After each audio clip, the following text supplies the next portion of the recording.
Welcome to Metaphysical Soul Speak. I'm your host, Elena Fox Starks. Hey guys, I hope that whenever and wherever you are in the world, while you listen to this recording, I hope that you are aware of the energy around you lightening up. Remember when I mentioned, I believe it was yesterday, about the Arcturians. They came to me in the middle of my recording and they said that they have a light brigade, is what they've decided to call it, and they've been going all over the planet in their cloaked invisible ships, and they're like transforming all of the energy that came here from that supernova that exploded like a week or so ago. Well, the energy of it reached here a week or so ago. It actually exploded in the year 1054, and it took that long for the shock wave of that to reach us. But I noticed today that the sky was a baby blue. The clouds were puffy white. The temperature was warmer. It felt energetically light. It had been super depressing for like over a week here. With the cloud cover, I couldn't even see the sky. It was ridiculous. And there was this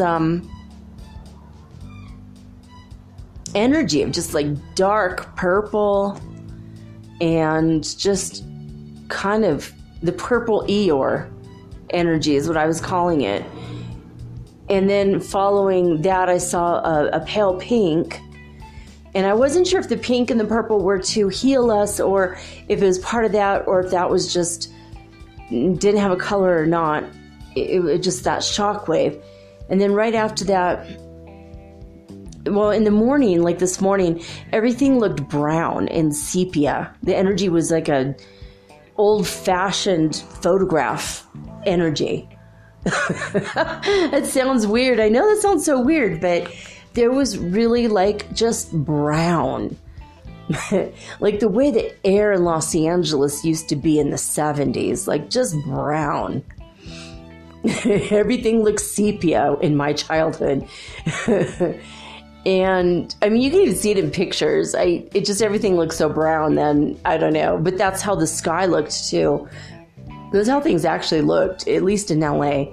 Then they cleaned up the pollution, meaning there's still pollution, but now it's clear. Not brown. It's just, you can't see it. It's colorless. So out of sight, out of mind, and you feel better unless you live there for a while. Then you feel the energy of the pollution right quick. But I had that sepia brownish color in the morning, which I thought was weird. I saw it coming through my window. And then a few hours later, everything looked lighter, like the trees were lighter green. There was a lot of baby blue, like beautiful though. And it was a different energy than the other blue I had felt or seen. I saw it and I felt it. But this was like, oh, we feel so much lighter. We feel so much better suddenly. That was the energy I felt. Well, then I listened to a video this afternoon on Why So Serious 24D. And Sarah O'Brien is the person who does that channel. And Sarah was saying that she's been feeling or seeing, because she has quantum vision. For me, it's more of a sight, like it's in my mind's eye. She could see it with her eyes. It's so cool that she has this like supernatural ability to see quantum vision, and she's had it her whole life. For me, I have to close my eyes and I have to like feel and sense. And then when I look, if I squint, I could kind of sense it a little bit. But I think I'm looking with my eyes, but I'm really seeing it with my third eye. But I'm not as honed in my abilities as she is. And she said she's been feeling this purple energy. And the purple energy was knocking out all of our negative stuff, like self-worth stuff.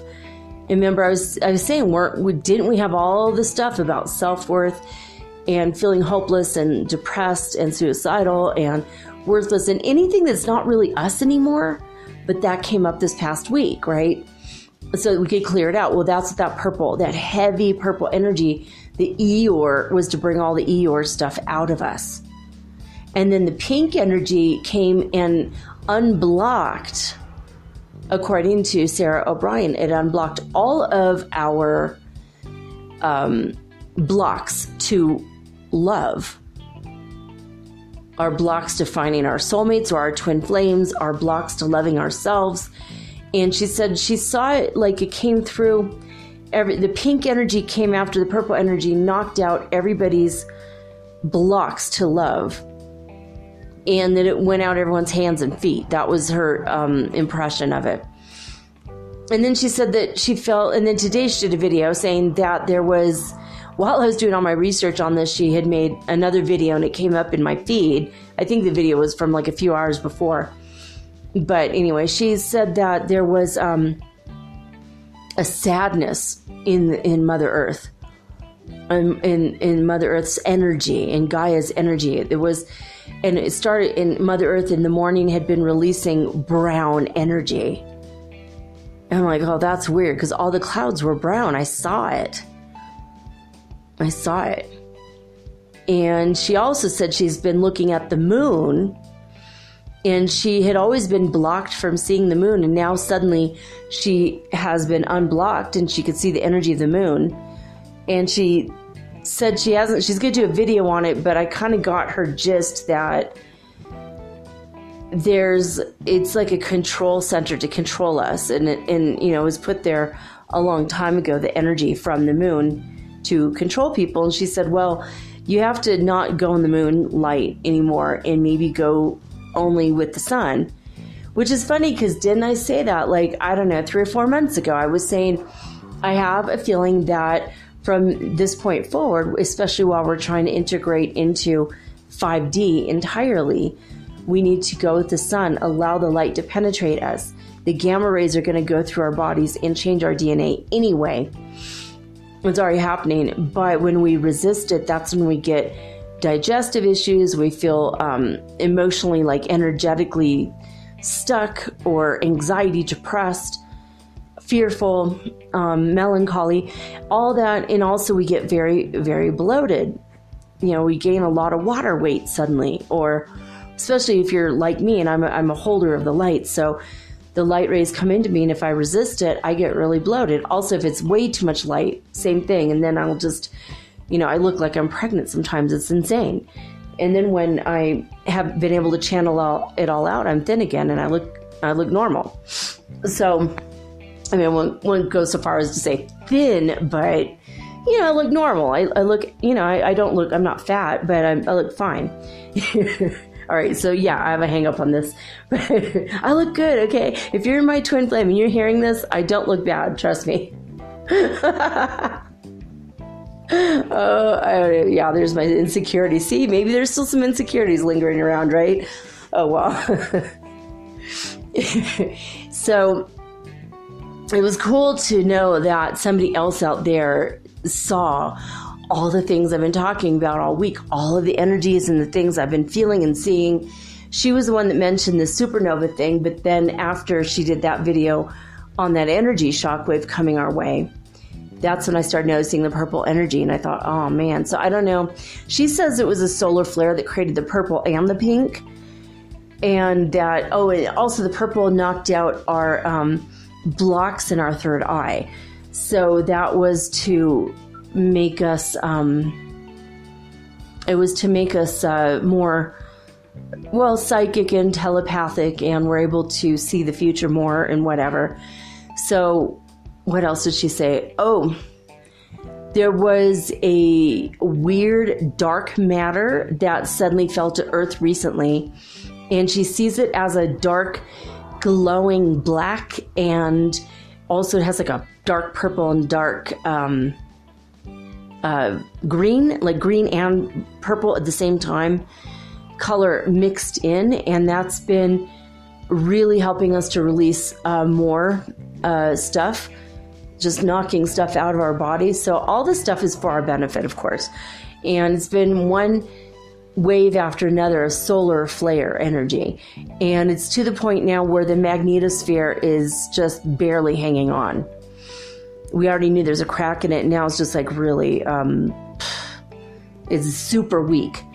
The magnetosphere is very, very weak. And from what I remember reading in Ruth Montgomery's books, and oh gosh, I want to say it was in Drunvalo Melchizedek's book, The Ancient Secret of the Flower of Life.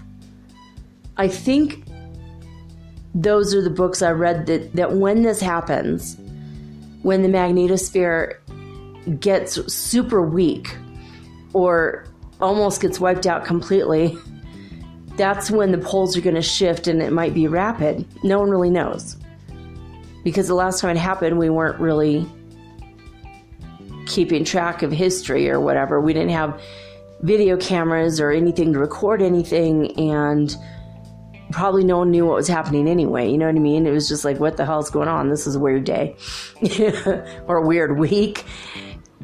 And what I have heard, at least from Drunvalo Melchizedek, and I'm not sure if it's even real, and I want to say it's him. It might be Greg Braden. It might have been Greg Braden's stuff, where he said that, one of those guys anyway, said that when the magnetosphere is almost wiped out, it's going to affect our memories, our moods and emotions. We might get snappy and snippety with each other. We might be quick to anger, and we might fall asleep. And that might be what is called the 3 days of darkness, although I don't feel that that's going to happen now. A few weeks ago, I said it was probably going to happen soon. That's what I was getting from my higher guidance. And then later, it was just like, no, it's not going to happen, because too many people were afraid of it, and we don't want it to cause so much fear. So they're going to figure out a different way, which I thought was cool. But I don't know. So the rainforest, the Amazon rainforest is still on fire. There's been like 40,000 fires since January. And I found out that a lot of it is due to logging and mining and cattle ranches and farms. The president, when he was running for the presidency of Brazil, he ran on the platform that we were going to open the rainforest up towards business to improve the economy. He's extremely far right. And after all of the embassies and consulates and government buildings have been bombarded with hundreds, if not thousands of people all throughout Brazil, people have been protesting. People are very angry, obviously. You set the lungs of the planet on fire, you're going to have a little bit of a backlash, right? So this has been happening. And while this happened yesterday and today, and well, for the past week, basically he suddenly changed his tune. Now he says he's going to do everything he can to put out the fires. And President Trump, who this whole time has not bothered to care or say one word about the horrible, horrible environmental policies of Brazil, suddenly he is saying that he's going to do whatever it takes to help put the fires out in Brazil. Don't worry. We'll send troops or whatever to put out the fires. And the president of Brazil also said he was going to go ahead and send, God, what did he say, like 50,000 military troops into the jungle to put the fires out. But I mean, there's people whose ancestors have lived there for thousands of years. There's a lot of tribal people, lots and lots and lots of animals. So it's pretty dire. And what happened is, I guess, because it's so dry in that part of the rainforest right now, and this isn't even the dry season. The dry season is coming like next month. So what happened is they set the fires on purpose, but then the fires got out of control and kept raging on beyond the borders of specific properties, I guess. So, I don't know, that's the updated story. I found out that there's a lot of fires in Africa, in the middle part of Africa right now, according to the Why So Serious channel. I haven't looked this up yet. According to Vice News, Pakistan and India are getting ready to go to war over Kashmir. So, I don't know, if you guys want to get out of your head and get your head out of your lives for a moment, you might want to try to meditate and send prayers and imagine the energy of love and light and peace and calm. Maybe infuse the energy of reason over India and Pakistan's leaders, and peace and protection over the people in the region of Kashmir. And as well, I've already asked the fairy folks if they could please just, the devas of the region, please get together the clouds. I've asked the dragons that are in charge of the weather. That's the name of the spirits that are in charge of the weather, over the Brazilian area, to please just let's get the rain going. And sometimes they need humans to ask, and then it will happen. But if we have enough humans asking, according to Sarah, she said that she saw with her quantum sight that a lot of fairies were dying. As the trees were dying and they have nothing to protect, that also kills the fairy folks. And so there's like a lot of sadness in that region as well. Not just from the humans, but from the spirits of the plants and the animals, and also the fairies. So I thought that was kind of interesting that she brought that up, but also I find it sad too. It's kind of depressing. I think California's got fires going. There's just a lot of weird stuff, Oh, speaking of weird stuff, I have a weird, bizarre thing that happened to me today. So, as you know, the more we get into the fifth dimension, the more we're able to create or manifest things with our minds, like super quickly, right? And the more we release and let go of all of our past and emotions and all that, the easier things are going to be to create what we want, manifest what we want. That was like a huge truck. How weird. All right, so that just dawned on me actually a couple days ago when I sat down to record. I was imagining no traffic, and I looked out, and it was like the first day that the day after the supernova energy hit us, and there was like no one on the road. And the day that I was crying and crying and crying all day, and I couldn't get out of bed, and my son couldn't get out of bed, and a lot of people I knew were just like crying their heart out, and they didn't know why. When I looked outside, no one was on the road for like 3 or 4 hours. There was not one car in sight, and that you guys can tell. I mean, I'm recording this too late. It's like almost 1:30 in the morning, and it was the same time that I had recorded it that day, around 2 or 3. But you hear there's like cars and stuff on the road. But on that one day, that really sad day, there was like no one on the road. When people are too sad to drive, I think everyone is at home crying. It was very weird. And even yesterday, I was still a little bit weepy, but I was more weepy about things that were actually going on in my life, not like past emotions that weren't really coming from me. They were my emotions, but not me now. It was me of the past. And I was trying to rectify it, like we were all trying to rectify it. But yesterday, even my son kept handing me napkins. Mom, you got a tear in your eye. It's like, oh, what's the bother? There's going to be another one behind it. But anyway, today, this thing happened to me, and this was so weird.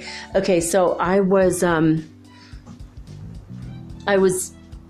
thinking ahead of all the steps. I was in my room, and I was like, okay, I need to light my oven. I have a gas. There's like a gas tank that's connected to the whole building, all of everyone's apartments. And so you have to turn on the gas and then you light it. It's not a constant pilot that burns.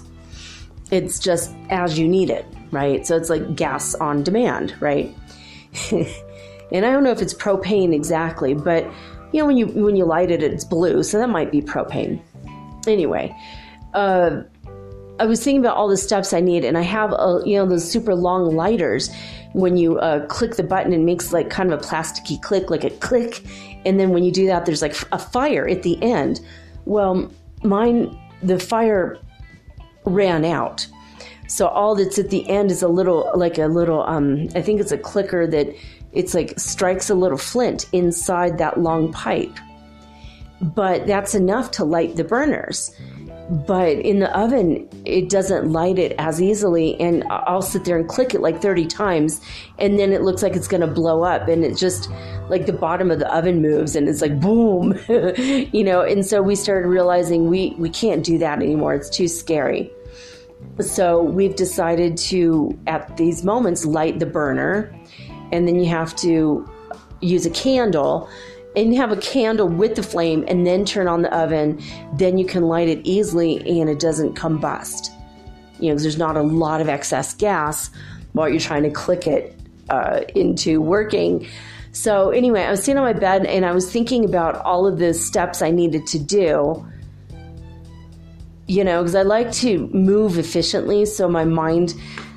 I'm such a Virgo. It's like I'm writing a list inside my head all the time. Welcome to my mind. So this is my mind, right? I have all the steps. I have to lay out all the steps for myself before I even get out of bed, right? I was not in bed, but I was laying on top of my bed thinking about all the things I needed to do for the day. I needed to do all these things, and I had all the lists, and I had lists with lists in them, and I did all my thinking. This is why I need like a couple hours every day to myself for my mind. I have to think and concentrate. And then I thought, well, before I get to all that, I'm kind of hungry. So I'm going to go ahead and put one of my meals. I paid for these keto meals to be delivered, and you have to freeze them because they're for the whole week. But if you leave them in the fridge, obviously they'll go bad. So I thought, well, I got one I took out the night before. I'm like, okay, I had the lunch, so I'm going to go ahead and eat lunch today. I don't have lunch every day, usually one meal a day. So I was like in my mind, okay, I need to get the candle, but the candle in the drawer my son burned yesterday, so we don't have another excess white candle in the kitchen. I have to go buy more tomorrow. And so I was thinking, well, the candle's not... The candle there isn't, it's not there, but I do have these little candles I use for magic. So I was sitting on my bed thinking, well, if I have to go in the drawer with the candles for the magic, I might as well get, some incense. And, I like to light little incense, make an offering to God. And okay, this is good. So as I'm like going through the process in my mind, okay, and I thought, well, I'm going to go get the candle, but what color do I not use usually? And I thought, well, orange. Then I visualized clearly and concisely an orange candle in my hand and the incense in my hand. And then I was thinking I'm going to go in and I'm going to light the burner first, and then with the burner I'm going to use it to light the orange candle, and then I can light the oven, right? Okay, so this whole boring conversation was inside my head. And then I got up and I went into the drawer where I thought the candles were. I had a package of every candle color of the rainbow. like, you know, green, orange, yellow, red, blue, white, and black. And I think brown even, and, you know, 2 kinds of greens. Like it's like 16 candles you get for like $2. And they're the little tiny candles that you use for magic, and you just get them at the grocery store here. Everyone's like brewhas and brewhos here. So it's just totally out. It's like, you know, you either think about it or you don't. But they're like birthday candles on steroids, right? But I mean, they're pretty nice sized candles. They're good for magic, but they're like maybe 4 inches tall. So I'm thinking about all this stuff. I open my drawer, and here's my incense and literally 1 orange candle. Like, wait a minute, I accidentally opened the wrong drawer. I didn't even know I had incense in that drawer. I didn't, because I'm still thinking about the process, so I absent-mindedly opened the wrong drawer. And here is the exact candle, and I never keep my candles separate from each other, because I'm a frickin' Virgo. Again, welcome to my crazy world, right? We're so neurotic that it's like everything has to be perfect, right? And even if my house is messy, boy, I could tell you where everything is. It's like there's you know, order inside my confusion, inside my chaos. So I went in my drawer. I'm like, oh, okay. Well, there's a candle I wanted, the exact one I imagined, and there's the incense, the exact incense that I wanted. So I'm like, huh, that's weird. And then I was imagining, before I left my room, I was still, now in the next step, I have to light the burner. But I didn't imagine myself lighting it. All I imagined was the burner was on. You guys, I went in the kitchen and my burner was already on. So not only did my candle appear in the wrong drawer, the exact candle I wanted, then the burner was on. I don't know what else to say about this other than that was really freaky, because an hour before that I had been in there and the burner was off, because I went in there and made coffee and everything was off except for my coffee pot. And I ran out of normal coffee, so I have this really amazing freeze-dried coffee that I get from Colombia.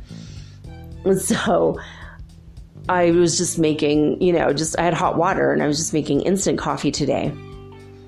And my son was gone because he was downtown buying coffee, which he forgot, and we have to go tomorrow and do it. But I mean, like, this sounds so weird, right? I mean, I imagined it, and then boom, there it was in the drawer that I opened. And I don't even know why I grabbed the wrong drawer. I always know where the candles are. Obviously, I'm a Virgo. And then I walk in there and it's already lit. It's like, wait a minute.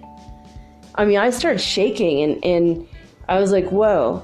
Now I wonder if this isn't going to start happening for all of us, you also, on a pretty fairly regular basis. I want you to pay attention to all the seemingly weird coincidences and miracles, just the everyday miracles that are going to start happening. So I hope that whenever and wherever you are, you're paying attention to these everyday miracles and manifestations. I mean, this is like pretty intense stuff. It was like super normal, super mundane, but at the same time, it was just total magic. I mean, sure, I might have misplaced one candle away from all the others, which is not at all like me. Could be that my son put that candle in the drawer, but the burner, no, it wasn't even on. I didn't turn on the burner.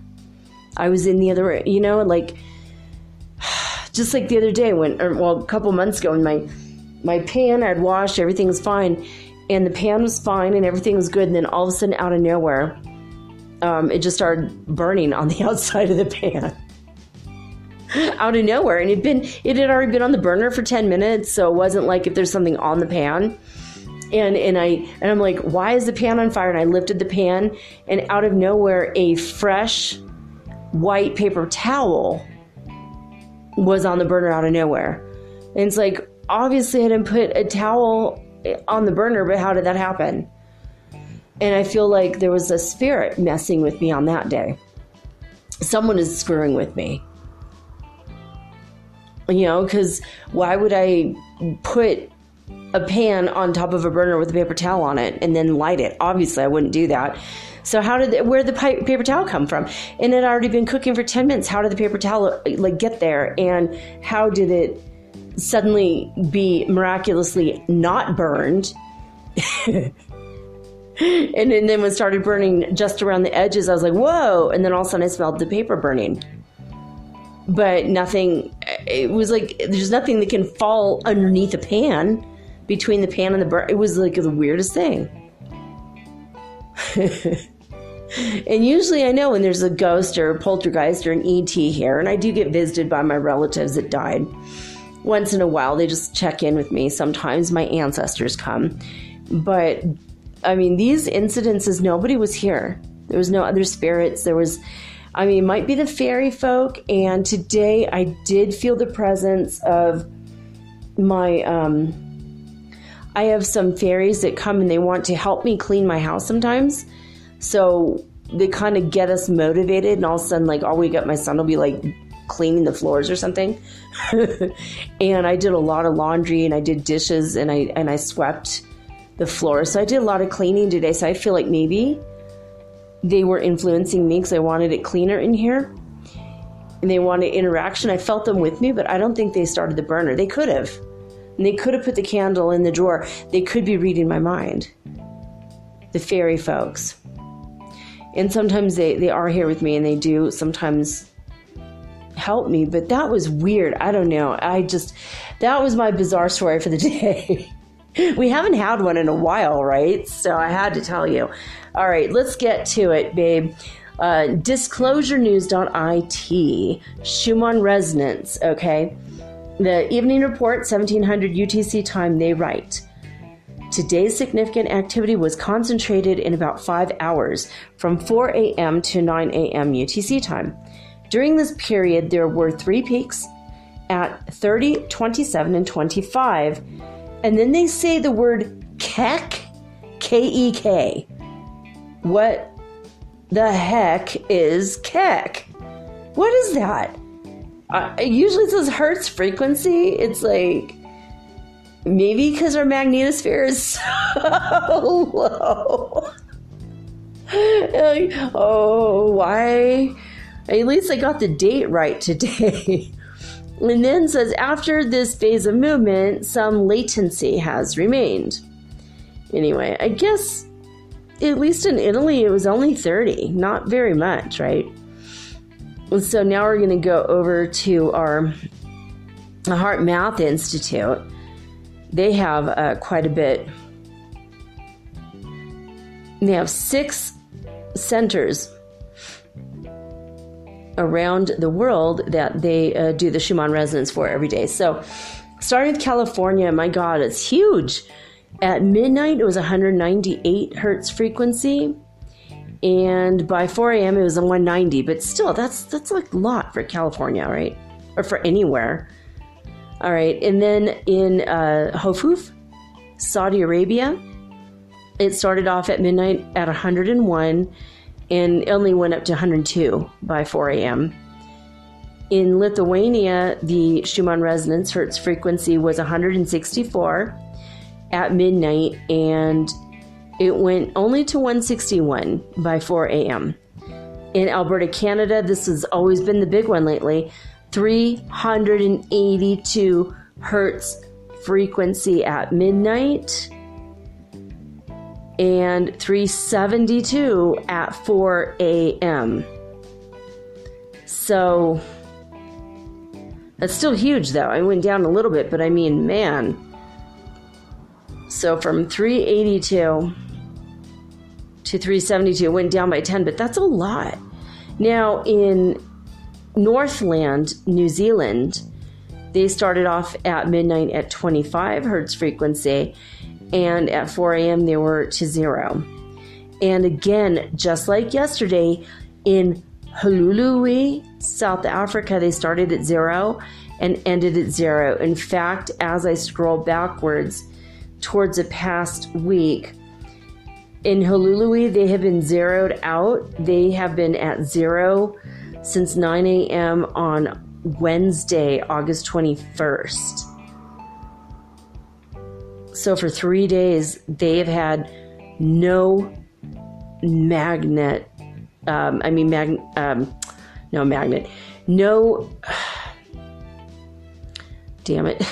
no Schumann resonance. There's no movement, probably because the magnetosphere is like zeroing out in a lot of places, like it's just not there anymore.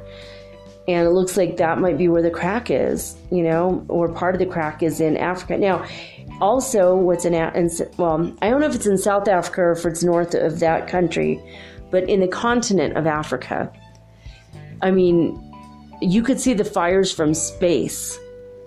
It's really bad. Same thing with Brazil. Same thing with Greenland. I don't know. We just have to keep praying, and we have to be positive. If you want to sign a petition, or you want to, spend 15 minutes writing words about it just to raise people's consciousness, but ask for prayers and prayers for rain in all these places, and then don't focus on it after you do whatever small action you can do for the day. Don't focus on it because you don't want to pull in sadness and negativity. You don't need that. No one in the world needs that, right? So focus on it for a time. Make your peace with it. Ask God to help. Angels, fairies, whatever you want to do. Imagine the places healed. People in Kashmir, all of this stuff. Some of it's kind of depressing. Just to be honest, some of it's kind of depressing. So don't allow it to affect your good work you've been doing on yourself, your high vibration. Keep yourself up, up, up, raised up in energy, okay? Oh, and of course, I looked down at lesson 75 in A Course in Miracles today, acim.org, and here it is. It's just perfect. It always kind of matches what we're talking about. So it says, here's the lesson, 4 words today. The light has come. The light has come. The light has come. You are healed and you can heal. The light has come. You are saved and you can save. You are at peace and you bring peace with you wherever you go. Darkness and turmoil and death have disappeared. The light has come. Today we celebrate the happy ending to your long dream of disaster. There are no dark dreams now. The light has come. Today the time of light begins for you and everyone. It is a new era in which a new world is born. The old one has left no trace upon it in its passing. Today we see a different world because the light has come. So later it says, the light has come, I have forgiven the world. And if anyone seems that they want to cause drama, they're going to be a drama papa or a drama mama, and they want to pull you back down into their darkness with them, you could say it out loud if you feel tempted, or if you want to say it out loud or inside your mind. The light has come, I have forgiven you. So that's the lesson for today. The light has come. We dedicate this day to the serenity in which God would have you be. Keep it in your awareness of yourself. See it everywhere today as we celebrate the beginning of your vision and the sight of the real world, which has come to replace the unforgiven world that you thought was real. The light has come. All right, guys. After this, I'm going to talk about a topic near and dear to my heart and head. Okay, what I'm talking about is the mystical, magical world of Redheads. The mystical, magical world of the Gingers, the Redheads, right after this.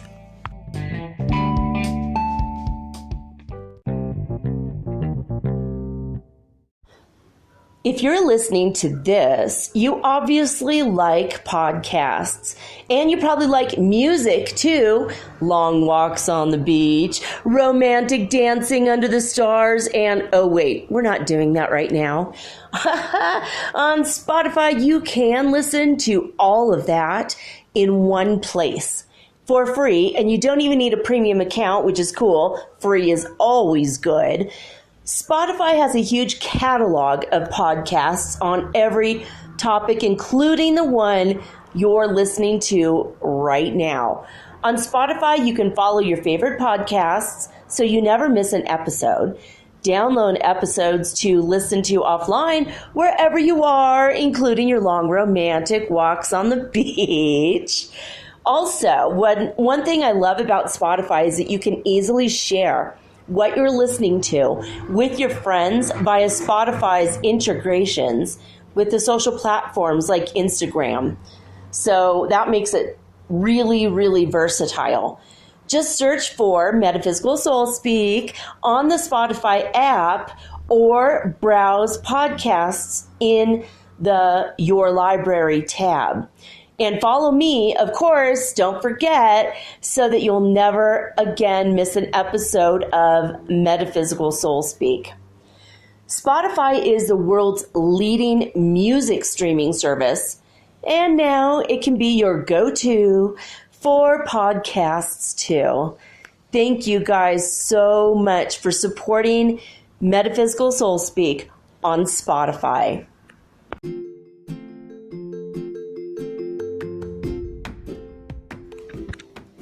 Hi guys, I know that it's summertime, it's August, I was born in August, and I know this is a hot, hot month, especially if you're in the United States, and now we've sent the hotness over to Europe. So if you are enjoying the summer heat, but you're not enjoying what it's doing to your skin, I may have a solution for you. CTFO, known for its high-quality CBD oil hemp products. CTFO stands for Change the Future Outcome. Of course, this is changing the future outcome of your skin, your life, and, well, maybe your pocketbook if you decide to join the business for absolutely free. And the link is provided for the products and the business right in this show's description. I just wanted to let you know real quick that CTFO has a brand new full spectrum CBD oil, hemp oil infused SPF 30 sunscreen. So this looks amazing. This is really going to help you out with those fine lines, dark spots, and skin aging that normally would occur if you did not use any protection at all.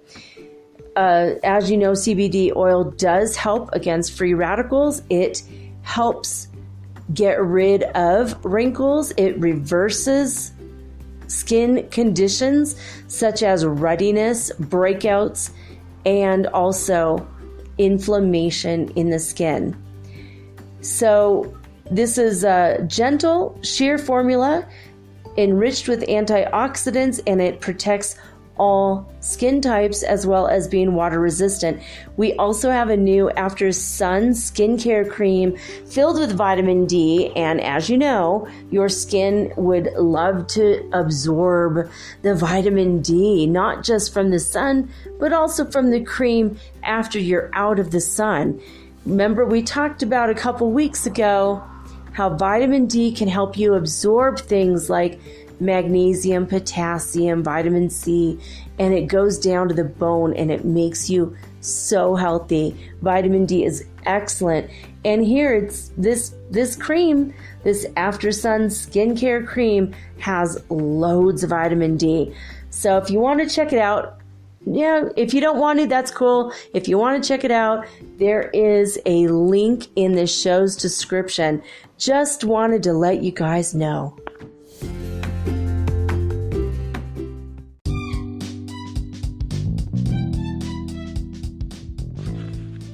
All right, so I forgot to mention in the first half that the Ascension Symptom scale today is at 95. So we've had a bit of a break, thank God. I felt a lot lighter today. Again, with the concentration, I was able to concentrate, but a little more wobbly mentally, like not full concentration. I didn't get a lot done. Towards the end of the evening, I had a lot more concentration issues, as well as, confusion, a little bit of confusion. Like not quite knowing what I'm supposed to be doing right now. And my son had the same thing. So if we're having it, we reflect. Everyone is a mirror for everyone else. So we reflect what everyone else is going through to one extent or another. So in the collective, I bet that this is not just me. It's probably all of us. My tinnitus hasn't been very bad at all, but my eyesight's been going in and out also. That's been fading in and out with the eyesight. It's been weird, really weird. I know my eyesight is fine, but sometimes it's just like, whoa. You know, sometimes I use reading glasses and other times I see perfect. Very weird. Anyway, all right, so to tonight's topic. I am dedicating this episode to my dear, dear friend, Amber, who is a redhead like me. And I'm also dedicating this to my friend Cheryl, who is also a hereditary witch, and she's also a redhead, and she also has the same birthday as I do on Sunday, August 25th. So this is it's as bitter and sweet. I wanted to dedicate this to my friend Amber, even though I know she won't hear this for many months after she reaches heaven and has been cocooned and feels better. And can someone in heaven please give her the message that I dedicate this show to her and she can listen to it when she can. My best friend of 33 years is dying this week of cancer of the brain. So I know she's not going to hear this, but I am dedicating it to her because if it wasn't for Amber, I never would have felt good about being a redhead. When I was 18 was the first time someone told me that I was sexy because I was a redhead.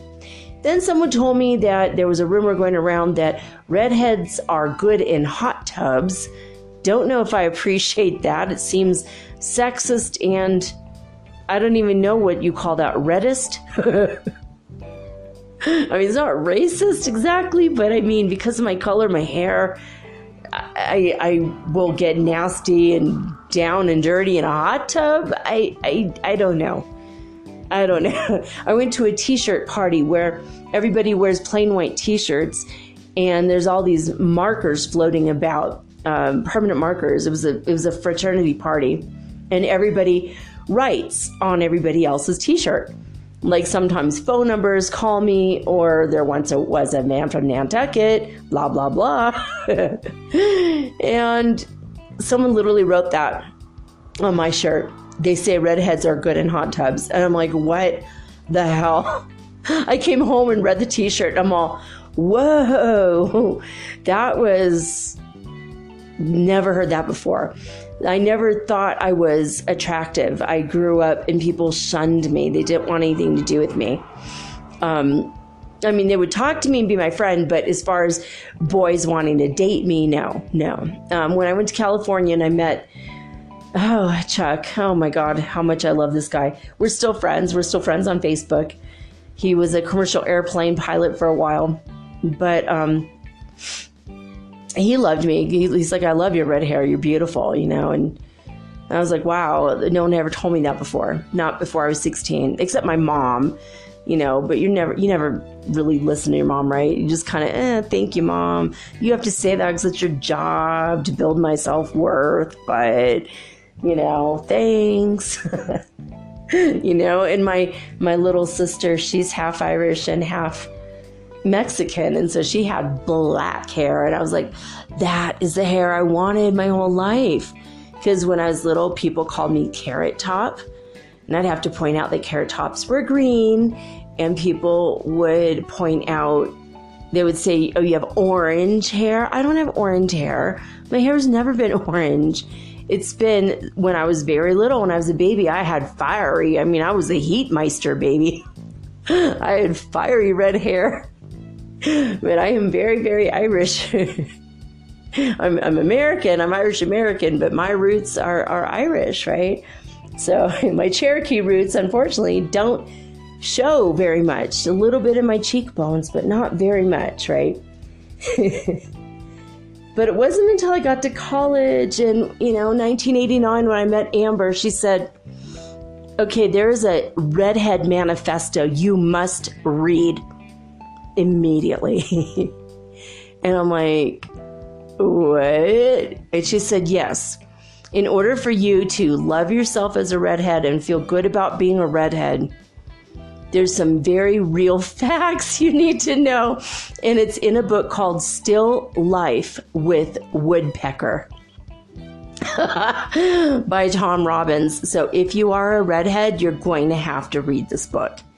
When I met my husband before we had our children, before we got married, when we were just starting to date and we lived together, we were driving. We had a lot of errands to run.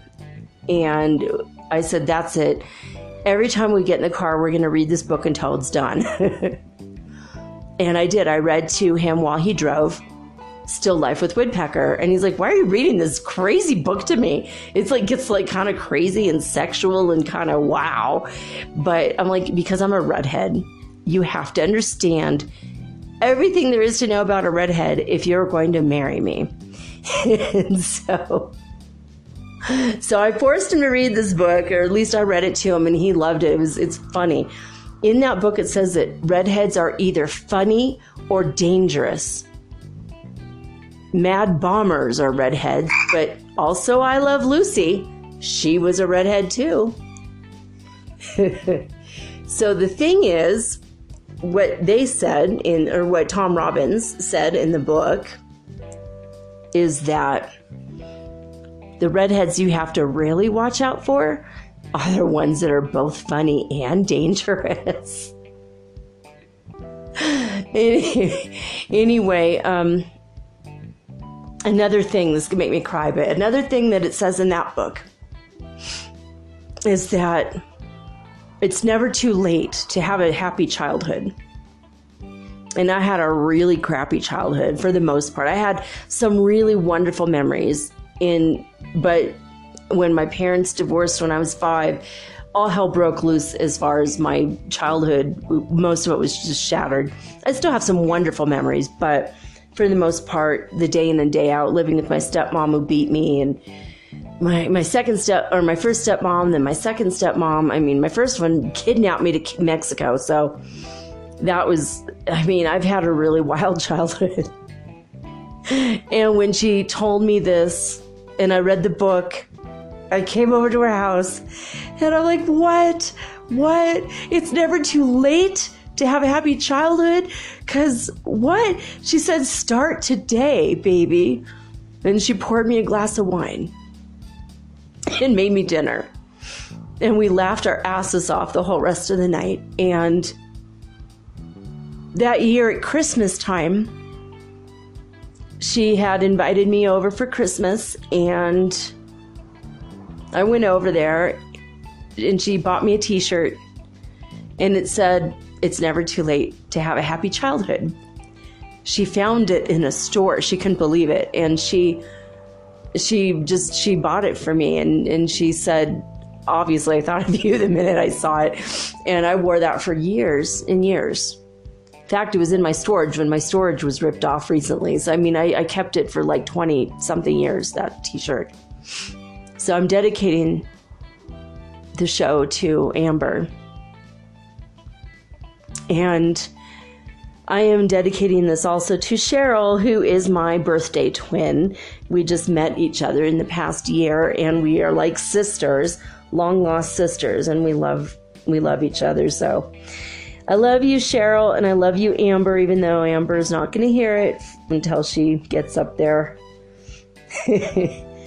Anyway, what we're going to go over tonight in the mysterious world of Redheads is we're going to go over some facts, some myths, good, the bad, and the funny. So I hope you guys like this. This is a very strange topic. It's not quite metaphysical, but there's a lot of metaphysical and mysterious things that people have believed about redheads. They're, like throughout history. There's a publication called The Casket. It was first written and published in 1829. And there was an article about you're a genius if you are a redhead. Well, I'm not going to debate that, obviously. Now, I'm not even going to debate the hot tub thing or the sexy idea either. In fact, a lot of this stuff I'm not going to debate when it pertains to me. It starts off, view nature's works throughout her wide domain, from black to white, from white to black again. All her colors, mingled, mixed, and spread, still you will find she most delights in red.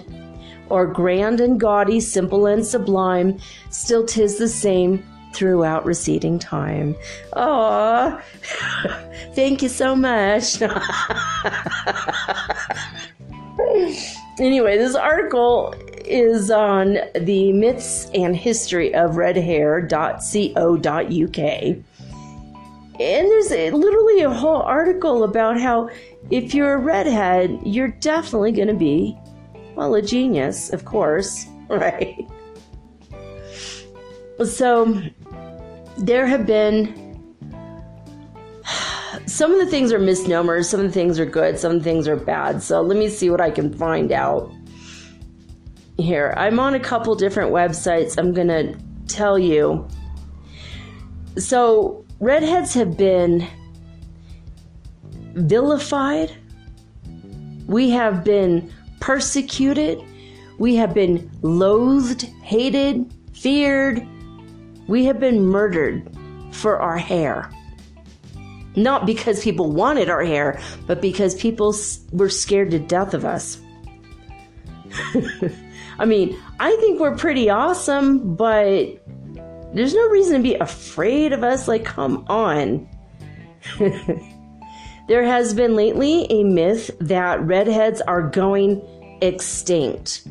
That is a myth, according to gingerparrot.co.uk. There's even a Ginger Parrot podcast, which I'm probably going to go listen to, probably tomorrow.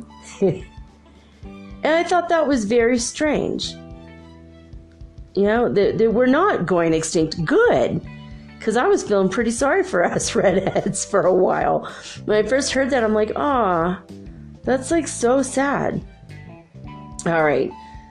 So here's some of the bad myths about redheads. Some of these are weird, okay?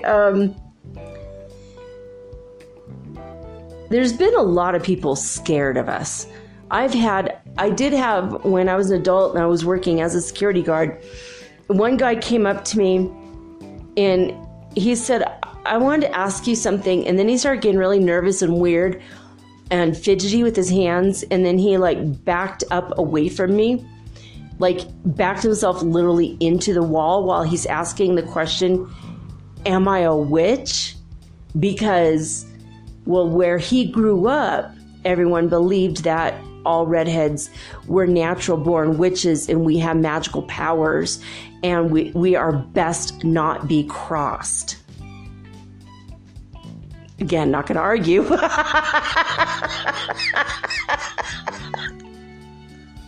And I have one really rude man once said to me, you know what I see when I see a redhead? And I'm like, what? It's like, I've been hearing this crap my whole life. And he said, I see the sign, stop. I'm like, what? He goes, yeah, every time I see a redhead, I see a stop sign. And I guess he had a bad experience with his ex who happened to be a redhead. And I'm like, so why are you blaming this on me? I'm not going to date you, dude. Like, that was like the rudest thing you could possibly say. One guy actually met me and did not comment on my red hair. He commented on my green eyes. He said, your eyes, they're so green. They're like peas.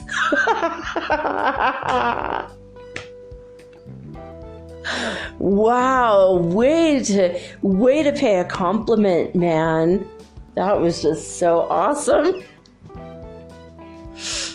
But I have been targeted for the color of my hair my whole life. When I grew it out long, people would be like, your hair is so long. When it was a normal, length, your hair is so red.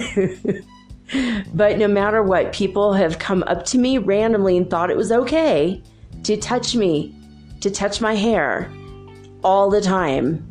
Like every day for a while, this happened to me. In Ecuador, people are more, keep their hands to themselves. But I mean, all throughout the U.S., mostly California, people just like it's okay, I'm approachable somehow. And I have red hair, so it was okay to touch it. Like, what? And I don't know if you guys ever saw Opie. Oh my God, he's so cute. Ron Howard, what a sexy redhead he is, right? Well, Ron Howard, when he was Opie on the Andy Griffith Show, there was an episode about him being a redhead kid, and that it was good luck if you rub a redhead kid's hair before you go fishing. And so during the fishing tournament, everyone had to rub his hair. And he was like, why are people touching my hair? This is weird. I would love to sit down with Ron Howard and talk to him about being a redhead man and what happened throughout his whole life. And did even that scene where everyone's touching his hair when he's a little boy, does he remember it, and did it stick with him? When I was a little girl, I avoided redhead boys like the plague because people are always like, you're sitting in a tree, KISSING. And it was like, when you're 8 years old, you don't want to hear that crap. It's embarrassing. And so from a very early on time, when you're singled out as like the only two redhead kids in school, and you're like one's a boy and one's a girl, and then there's a whole heteronormative cisgender crap, but you kind of learn to avoid other redheads. And when I met Amber, she pointed that out to me. She said, were you ever teased? I'm like, relentlessly. And she said, okay, and were you ever like afraid to talk to a redhead boy? You have that thing in common where you're being teased, but were you you avoided them like the plague? And I said, yeah. She said, you know what? This happens to every redhead I know. And I met her through two other redhead women that I know. So we all kind of hung out a lot together. Like, we kind of made our own little redhead group. And I'm not even friends with these other two women anymore. Although if I saw them tomorrow, I would be. There was no falling out. We just literally lost touch because they were both working and I was in college. But Amber and I remained in touch this whole time, 30 something years, since 1989. So anyway, yeah. Let's see here. One of the weird myths about being a redhead is that it used to be thought throughout history that redheads were conceived out of unclean sex. That's right. When our moms were on their periods, they got pregnant with us, and that's why we have red hair. So nice, right?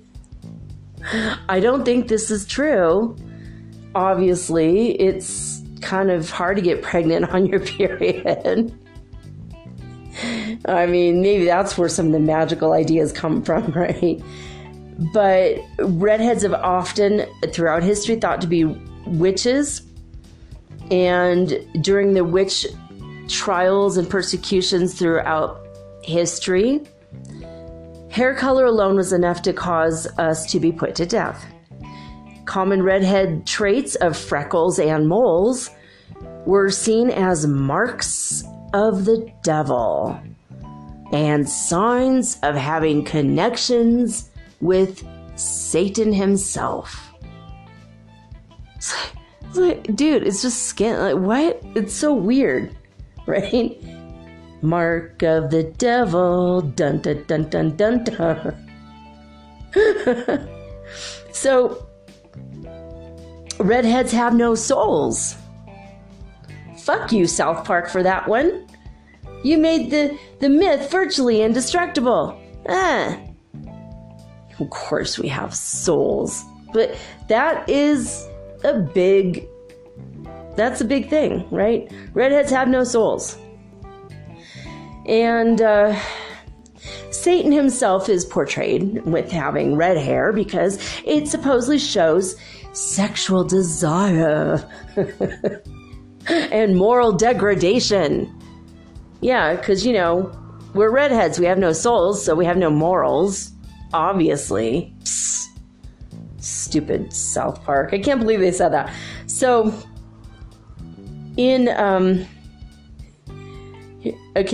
so that's some of the bad things, right?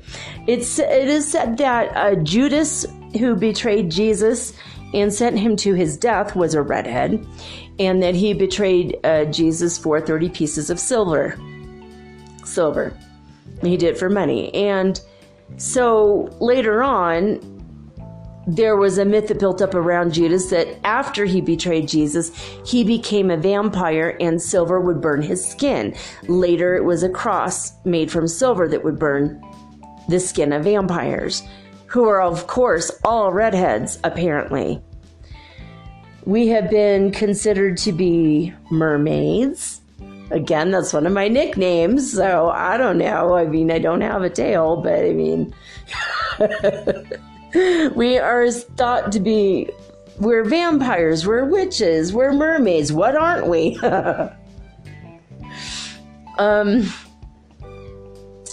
It is harder to dye red hair than any other shade. It's hard to dye it, but once you get a dye to stick to your hair, it will hold it much firmer than any other hair color. So, I don't know why you'd want to dye your hair red if it's already red, or I mean any other color if it's red, although I put black streaks in my hair once in a while just to shake it up. I did that with my oldest teenager a couple years back. It was the first time I ever dyed any part of my hair black. I couldn't believe it. And then I told everyone in Peru it's because I was becoming Latina. I've been in Latin America so long. Look here, I'm part Latina. This part right here, my hair, my black hair. It was my joke for a while. But you only notice a difference if you bleach your hair. If you're redhead, you have to bleach your hair beforehand. Otherwise, the color won't even take because of the color of our hair. It's very hard to dye our hair. Unless, now there's another really strange thing is that we don't go gray. I have said that I have gone gray, but I don't go gray. My hair is turning white in some parts. Now it's reverting back.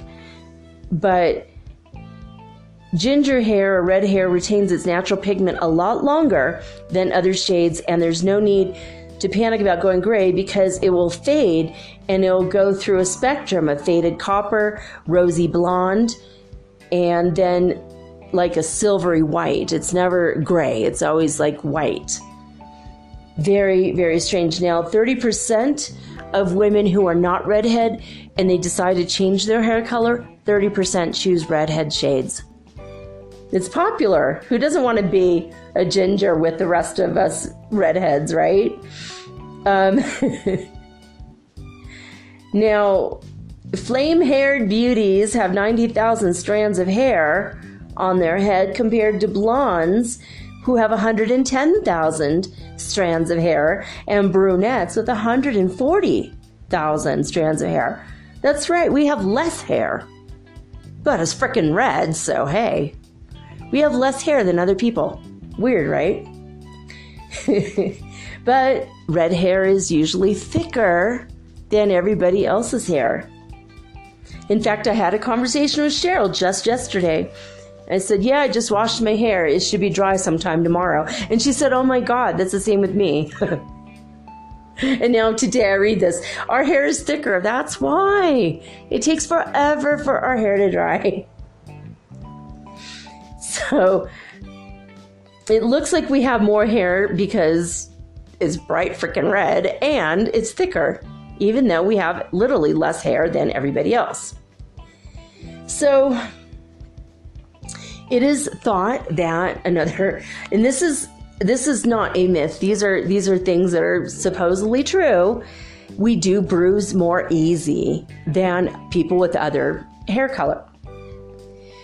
So we also have more sensitive teeth and a great fear of the dentist. Again, I'm not debating this because I don't like going to the dentist. We are sensitive to heat. We are sensitive to cold. We have more pain receptors than anybody else per square inch on our body. But we have a higher threshold of pain. In fact, we have a higher threshold of painkillers. That's right. You give me an epidural and it's going to last the whole couple hours. But it was supposed to last 8 hours. Sorry, I need more. We always need more painkillers. I have woken up during, like in the dentist when they give you like anesthesia. Like the skin the gums will wake up. It's like halfway through the procedure, they're not done. Oh, damn. Ow, that really hurts. Well, you're not supposed to feel it. Well, I do, because I'm a redhead. Most doctors and dentists don't know that redheads have more sensitivity and we have more pain receptors, and we somehow can slough off the effects of things like alcohol, drugs, and painkillers and anesthesia. You put us under a normal amount of anesthesia, we might wake up halfway through the operation. That's pretty freaky, right? When I gave birth and I was given all this pain medicine, it wore off and they're like, we can't give you more for 8 hours. I'm like, yeah, but it's only been 4 hours. They're like, oh, well. I'm like, oh, it hurt so much. It was so bad. Never again. Thank God I had the operation. I cannot get pregnant again. I had 2. I love the kids I have. My God, that was a hard experience to go through. We are now. This is what now on gingerparrot.co.uk they say that redheads cannot absorb enough vitamin D because we have very low concentrations of eumelanin in our body. But because we have a lower melanin concentration, it means that we can cleverly produce vitamin D inside our body, even when we're around low light conditions. Now, I do know that we do produce vitamin D like in 5 minutes, 3 minutes to 5 minutes in full sun. We will now have enough vitamin D than everybody else who's been in the sun for 20 minutes. I know that we will pull what we have, but our body manufactures vitamin D. That's freaky, right? So freaky. So we do burn easy in the sun, so redheads like to go to the beach at night. At least this one does. I used to go to the beach in Santa Barbara at night all the time. After the sun goes down, that's where I go. That's when I go. Because I don't want to get burned. So there is a mutated gene called MC1R that is responsible for red hair. If both parents carry the ginger gene, even if they don't have ginger hair themselves, they have 25% chance of having a baby with red hair. Now, if two people that have red hair have a baby, they have a 100% chance of having little redhead babies. So yay! It is a recessive gene. It's passed on from both the mother and the father. So, and this is how, if you have a blonde and a brown haired, two parents, one is with blonde hair, one has brown hair, they could still have a redhead kid. It's not the mailman, people. It's a recessive gene. So don't panic. Don't panic if this happens to you. It is a slight mutation on chromosome 16. So we're like superheroes. It's not a spider bite or a radioactive plant or a chemical reaction that makes us superheroes. It's just a little bit of a gene mutation. So the freckles that we get everywhere, even on our knees, even on our shoulders, on our noses. And both of my children, they have a little bit of a reddish tint to their hair, but they have a teeny tiny freckles on their noses, which I think is adorable, but they don't have many freckles. Both my kids are blonde, like their father. He had a little bit of a red in his beard, and so they have a little teeny tiny bit of a tinge of red to their hair, but not much. Not like me. I mean, I'm obviously a redhead. But let's see. In Edinburgh, University of Edinburgh, they started calling this the ginger gene. It's called melanocortin 1 receptor. And Professor Jonathan Rees is responsible for discovering what makes us redheads special. Okay. So, all right, now I'm going to go over some of the strange or funny myths. By the way, this isn't too funny, so I'm going to go into this one. There are myths and stories of giants all over the world, right? And all the giants were redheads. Did you guys know that? The giants were redheads. Also, it was thought that the aliens, the ones who looked upon the daughters of men and found that they were beautiful, supposedly were also redheads.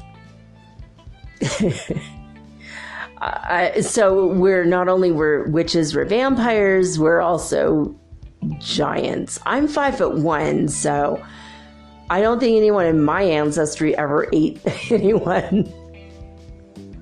Fee, fi, fo, fum, my eye. Pretty strange, though. Now, here's some really funny myths and ideas about redheads. There's a tradition in Poland that states if you pass 3 redheads in a row, you're going to win the lottery.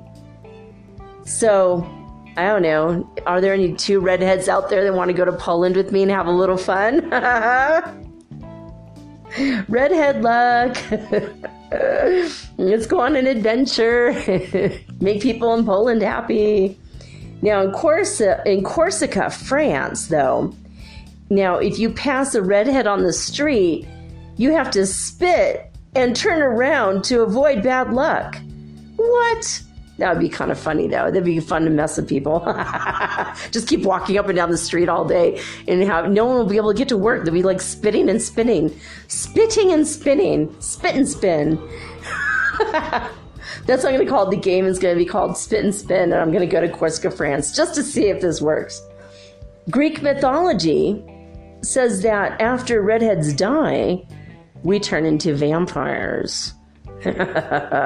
So, I don't know. Crazy, right? We're going to turn into vampires after we die. What the hell is that? What the hell is that? Now,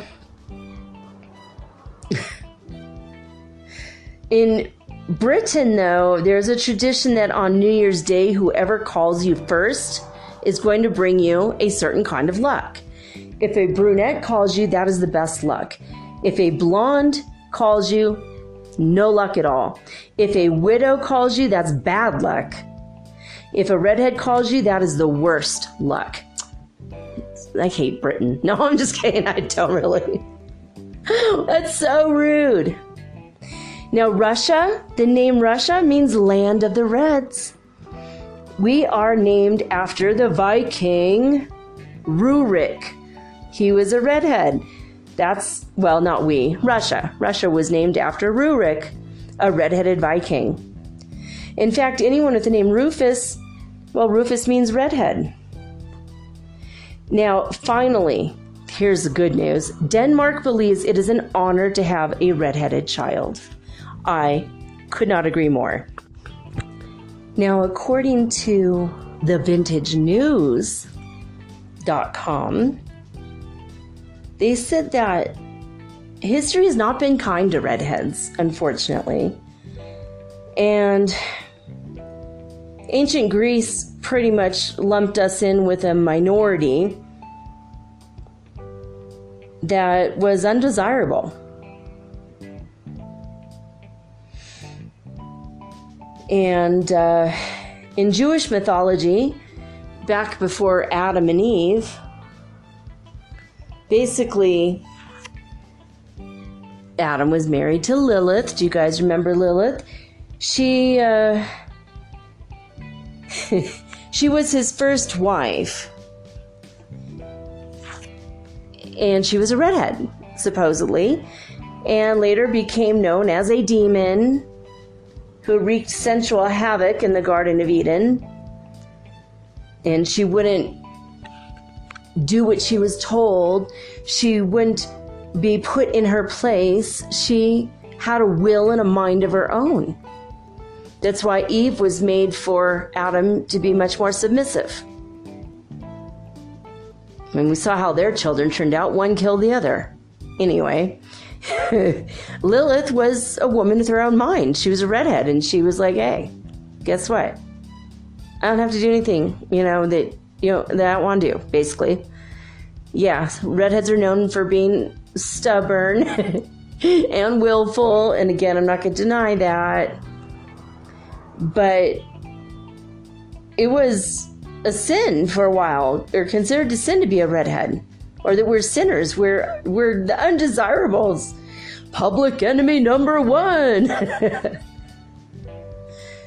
She refused to be subservient to Adam, and so redheads throughout eternity have been demonized. Sinful. How dare us want to liberate women? The first woman wanted to be a liberator of women. I love Lilith. She's often represented as a redhead.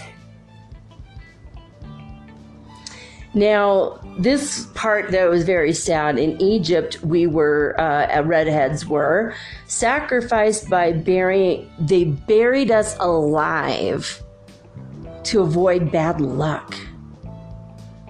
It's like, but what happens when we become vampires, come out of the ground and come after you? Duh. All right. They didn't think about vampires yet back then in Egypt. So, unfortunately, because Judas, after what he did to Jesus, his hair color became associated with Jewish people, and then Jewish people became persecuted. Even though probably most Jewish people don't have red hair, I guess if you're Jewish and a redhead for a while, obviously, we know throughout history that became a pretty scary thing to be, right? Persephone was thought to be a redhead. She went and married Hades. I don't know. There's redheads everywhere. I've seen redhead people from all over the world. So I can't say we're definitely like all Irish or something, because there's Italians with red hair. There's been Greeks with red hair, obviously in Egypt. And I've met people in South America with red hair. I've met people in Guatemala with red hair. There was a redhead born in India recently that just shocked the hell out of the parents because no one cheated on anybody. The mom didn't cheat. And they both had black hair and dark skin, and they gave birth to a little girl with red hair and blue eyes. I mean, it's pretty crazy, right? And then they found out way back in their ancestry, someone had red hair. So it was like a latent recessive gene. So during the Trojan War, the Thracians, or the Indo-European tribes who were fighting in the Trojan War from 1260 to 1180, it was written that they did not cast gingers as demons. Wow, well, thank you so very much. But they worshipped gods with red hair and blue eyes. That's because many of the Thracians themselves had red hair also. So we're either super loved or super feared and hated throughout history. It's been like you're either one or the other, depending on what part of history and what country you're in, depending on the culture. The name Rufus does come from the Thracian tribes, by the way. According to the Vintage News, they actually are quoting this from the Ginger Parrot, which also is, like I said, it's a podcast as well. So we have also, throughout history, been admired for being brave and also having honor and courage, basically. So,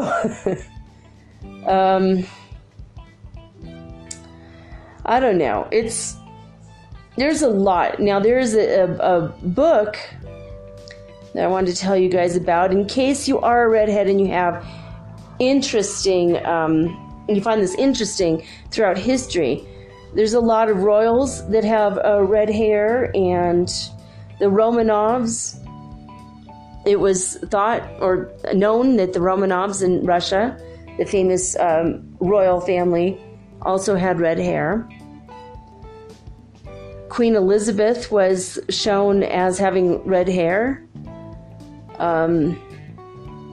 When she was fighting Mary, Queen of Scots, Queen Elizabeth had red hair, supposedly. Now, we have been portrayed in media as being villains or heroes. There's a lot of redheaded heroes. Brave comes to mind right away in the movie Brave. But something I didn't like when I was growing up, the clowns always had red hair. And it was so embarrassing. Now, Burger King was a handsome redhead man.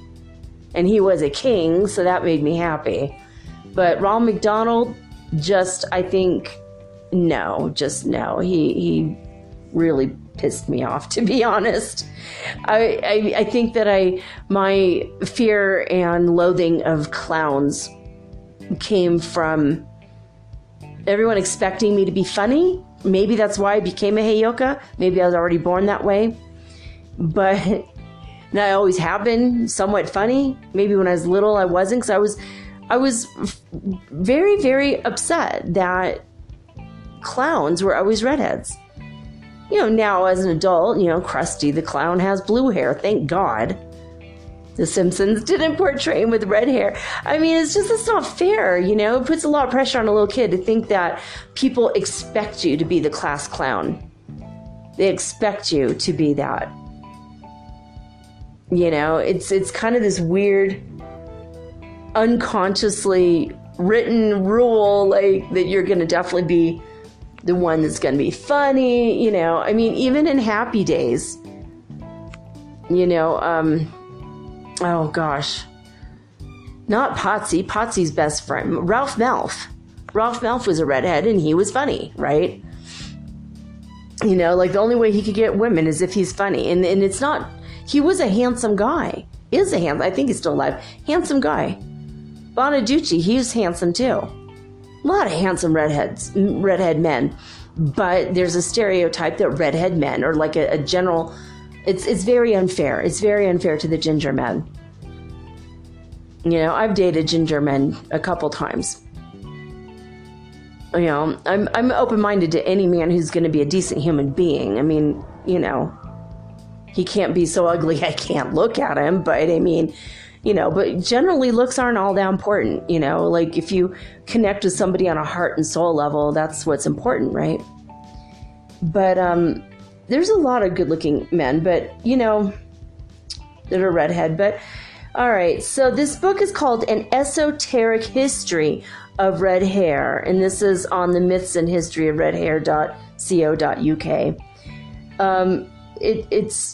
They chart the remarkable history of red hair, the famous people who had red hair, and the strange and esoteric ideas associated with it.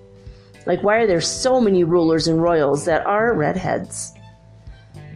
And why are we singled out as being others? Like, we are like somehow we're ethereal, we're supernatural, we're mermaids, vampires, witches, and giants. It's just like, what? But there's been a lot of very famous poets, painters, and writers.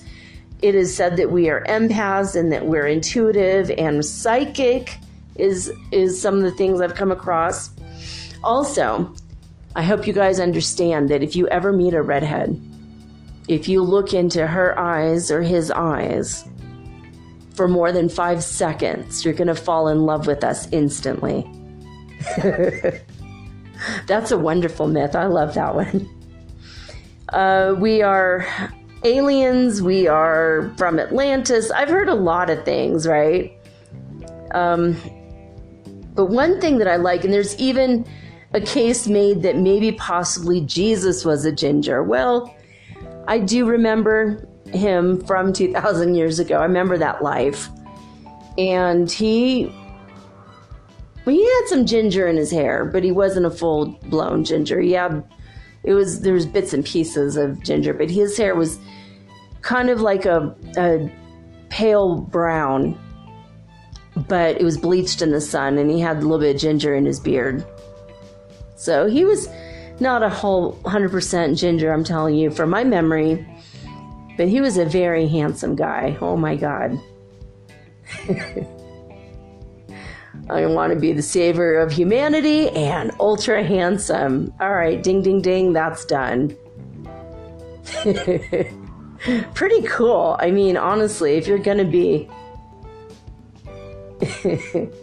if you're going to be a spiritual master coming to rescue humanity, but you get murdered in a brutal way, I think it's okay. God would allow you to be super handsome, right? All right, so there is a hashtag Kiss a Ginger Day. That's the 12th of January. It used to be called Kick a Ginger Day, thanks to South Park. Again, fuck you, South Park. But Kiss a Ginger Day was born to celebrate redheads and allow the rest of humankind to spend all day wanting just to be like us. There's a lot of celebrations around the world to celebrate redheads. It makes me so happy because when I was a kid, none of this stuff I don't think was even around. And there's still a lot of animosity. Especially in British shows, I notice there's a lot of animosity, not only towards Irish people, but then in the Irish ones, there's always animosity towards the Brits. Obviously, there's a long history there. But there's also a lot of animosity towards redheads, even in Harry Potter. There was a lot of anti-redhead sentiment, but then there was some good, positive redhead stuff there too. But it's always been kind of, tentative, But there's the big ginger night out in London in January. There's Redhead Day UK in May. So there's a lot of stuff in the UK, even though it's bad luck to hear from us. I mean, seriously, it makes me want to go get a phone book and call everybody that has this superstition, right? Happy New Year's. I mean, completely ridiculous. In France, they have the festival des Tirous. I can't say that right. CH apostrophe TIS Shatiru. I don't know. Atiru. I don't know. It's hard to see. This font I'm reading is really hard to read. Anyway, but they have it. The redheads galore gather to celebrate their ginger hair for 2 whole days. Everything to do with red hair. Fashion shows, Redheads Got Talent, booths. The Miss France of 2018 will be there this coming year, or maybe just was. I think it just happened. And they have Ross Italia. Ross means redhead. Ross Italia in Milan, Italy. Happened in May, happens every year in May. And then we have Redheads Sicily. We have Ginger Fest in Idaho, in Boise. That's in the summer. I don't know if it's happened or not. Oh, maybe it's happened already, like in June. I mean, they had games, prizes, stuff for kids, food trucks, the whole 9 yards. The Ginger Fest, yay! Chicago has their Redhead Days every year in the summer. They have the Red Love Festival in Brittany, France. Thank you very much. In Brittany, France. One of my ancestors was the king of Brittany, France. So that was pretty cool. On my birthday right now, yes, Netherlands, Tilburg right now in the Netherlands, they have the Redhead Days that just started today and it's going through Sunday. So if you're anywhere near the Netherlands, guys, go check out Redhead Days or Rud Harigendag. They have been known the world over as the largest ginger weekender for over 10 years. So that's awesome. And I just thank you guys. Woo-hoo. I'm going to put Netherlands as my hashtag, so maybe I will be number 1 on iTunes in the Netherlands again, because somebody did a review a few weeks back and I was number 1 in metaphysical podcasting in the Netherlands. So woohoo! You guys like redheads, that's freaking cool. In Germany in September, they have coming up between the 6th and the 8th in Hamburg, Germany, they have the Redhead Days. Oh my God, this picture is freaking amazing. Everyone has white t-shirts and red hair, and there's like hundreds of redheads in this picture. Gorgeous. Gingerparrot.co.uk. If you are a redhead, you could just go on and on. Ginger Pride Rally in Australia coming up in October. National Love Your Red Hair Day, November 5th. Let's see, that's in the U.S. for all Americans with redheads. Love Your Redhead Day. Now, in New Zealand, in Wellington, they have the Ginger Gathering. And it looks like the picture here for the poster looks like a redhead she's an Irish woman and she's playing the fiddle or the violin. It's live Celtic and country music to follow. And the whole event raises, let's see here, Cancer Society of New Zealand. They raise money for the Cancer Society of New Zealand. So very, very, very cool. And someone down below in the comment section here says, we should have a Redhead Festival at Estes Park in September with the Scottish-Irish Festival going, because a lot of us are going to be there anyway. And then somebody else said in the gathering of there's a Rocky Mountain Irish Gathering in Fort Collins, Colorado, as we celebrate Red Hair Day. That was August 5th. That already happened, but that's cool. And that brings me around to Fort Collins was a place that was settled by my dead husband's family on his grandmother's side, the Collins family, and they all had very blue, China blue eyes, and that's where he got his blue eyes. That's where my kids get their blue eyes as well. The most rare hair eye color combination in the world is red hair, blue eyes. The second rarest in the world is redhead, green eyes, and that's me. I'm in the second from the rarest. But sometimes I have chameleon eyes. They change colors. So sometimes my eyes are blue, and that makes me one of the rarest people on the planet. I'm a unicorn. So they have the official ginger of the month. This month is, let's see, what is his name? Oh goodness, the ginger of the month this year is Ginger Hall of Fame Jake. So if you are a ginger, you could go to gingerparrot.co.uk and see if you can't get to be the official ginger of the month, and they feature you. You just send a picture of yourself with your beautiful red hair.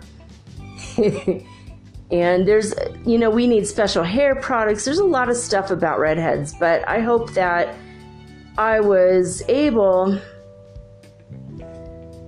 to give you some good information. Our freckles, they're not marks of the devil. For the record, I wanted to say this before I go.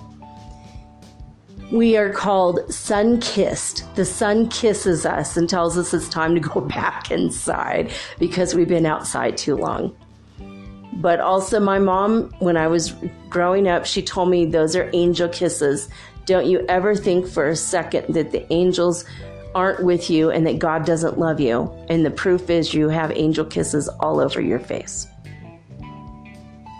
So whether you're redhead or not, if you have freckles, I want you to always think of that. Okay. Well, that's all I got to say about that. I love each and every one of you. Thank you for joining me tonight on the journey through the mysterious world of the redhead. It was a super fun one for me to do because I don't get to talk about this that often. So anyway, write to me at metaphysicalsoulspeak@gmail.com. And if you want to send me a voicemail, feel free to do that at anchor.fm/metaphysical. I love each and every one of you, and I'm sending you all redhead kisses. Mwah. And I'm signing off now with peace and joy and the high vibes of the holy fifth dimension. Until next time, peace.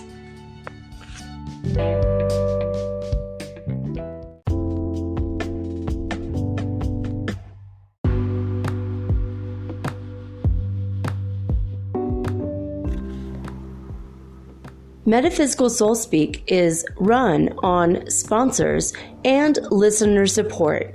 This means listeners like you. If you are so inclined to support my efforts and my little podcast, please visit me at anchor.fm/metaphysical and pledge an amount of your choosing today. Thank you.